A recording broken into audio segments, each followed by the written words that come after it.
आप राजा थे, आपके राजा भी छीन लिया गया, आप महाराज भी नहीं हो, आपका सिंहासन भी छीन लिया गया, फिर भी आप इस पांडवों के घर में रह रहे हो। उस पांडवों के घर में जिसको आपने मारने का प्रयास किया, उसका धन छीन लिया, उसकी पत्नी को भरे दरबार के अंदर निर्वस्त्र कर अपमानित किया, उनके घर पर रह रहे हो।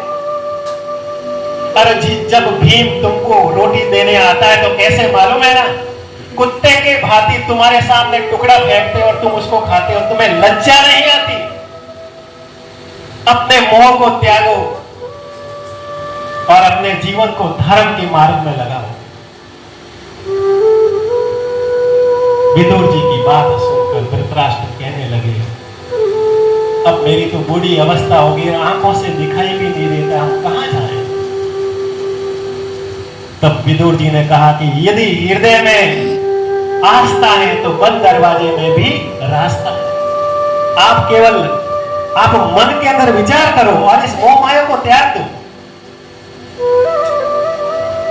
विदुर जी की बात सुनकर अर्धरात्रि में ही धृतराष्ट्र, गांधारी, हस्तिनापुर, इंद्रप्रस्थ को छोड़कर चले गए, हरिद्वार गए, फिर बद्री विशाल गए, वहां पर तप किया। तप करते करते उसके पापों का जब नाश हो गया तब उसको मुक्ति मिल गई। बोलिए भागवत भगवान